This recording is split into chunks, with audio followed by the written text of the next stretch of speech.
Hello, here is the news at this hour from Tstv. I am Olaide Amosu. Here are some major headlines. Oyo government releases list of testing centers across state.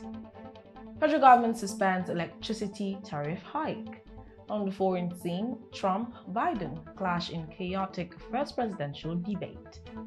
In exciting world of sports, Liverpool's new signing, THIAGO's test positive for COVID-19. Now the news in details. The Emergency Operations Center, EOC of the Oyo State COVID-19 Task Force, has released a list of locations where residents of the state can undertake COVID-19 tests across the state.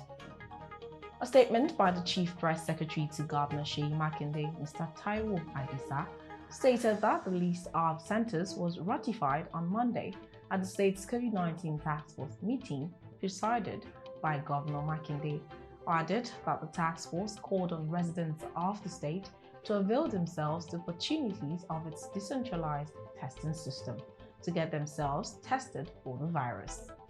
The task force maintains that contrary to misinformation that the virus has been defeated, it is still very much active, warning that adequate and observance of all the safety protocols remained the effective ways of combating the virus.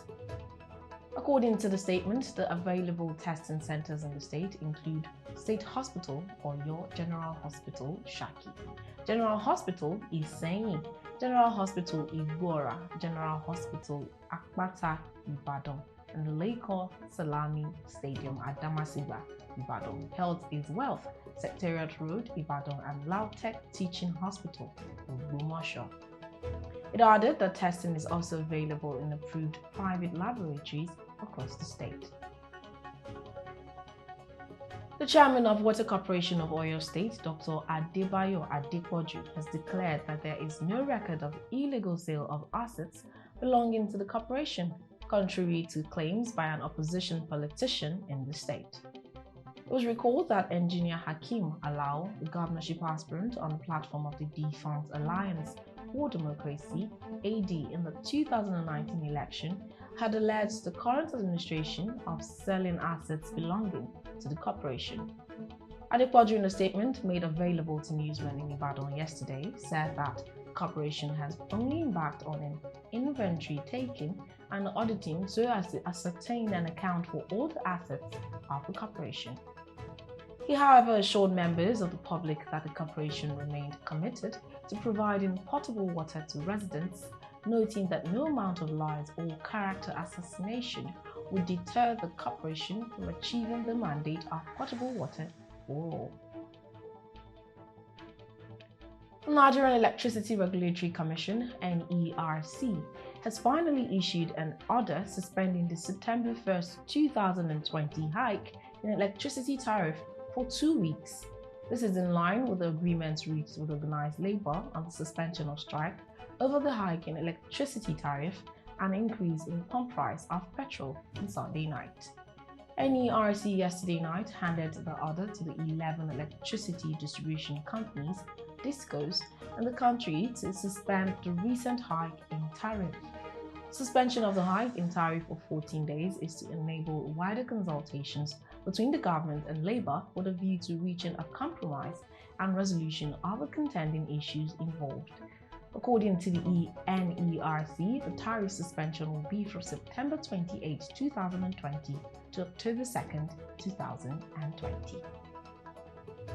The President of the Senate, Ahmed Lawan, has yesterday reviewed that the President, Muhammadu Buhari, will submit the 2021 budget estimates to the National Assembly next week.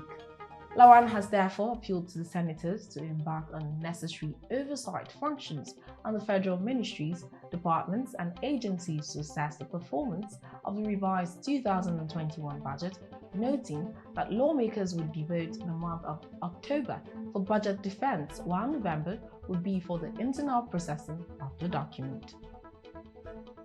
He stated this in his speech while welcoming his colleagues from an 8-week recess.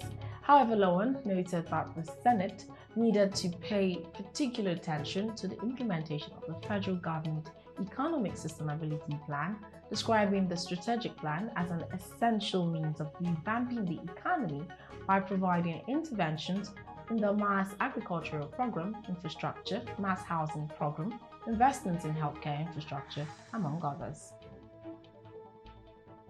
Moving on to the foreign scene, United States President Donald Trump and former Vice President Joe Biden yesterday night clashed in the first presidential debates described by commentators as chaotic and messy.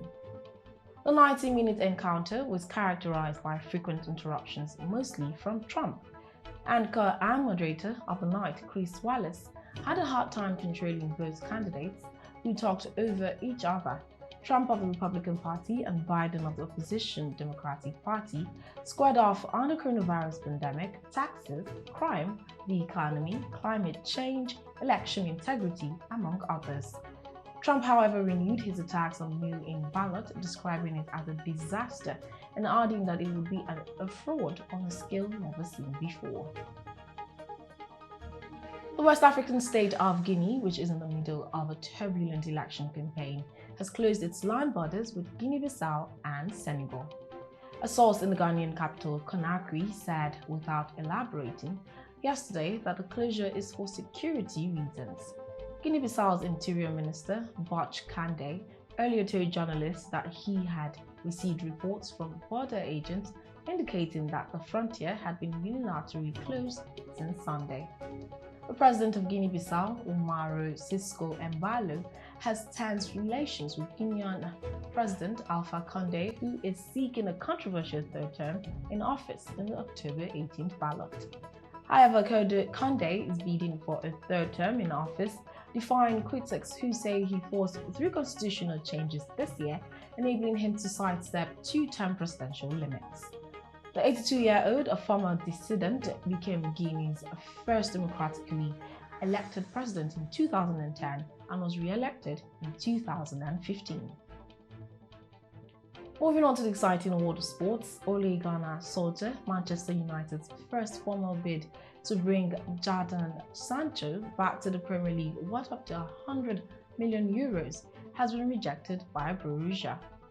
Sancho, who is 20 years old, has been a long-term transfer target for United as they look to build on finishing third in the Premier League last season and reaching the semi-finals of the Europa League, FA Cup and League Cup.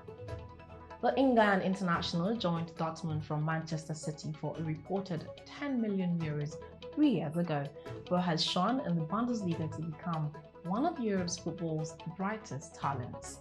However, the German Giants have insisted that Sancho will remain in the Bundesliga for another season after United failed to agree a deal by Dortmund's deadline of August 10th.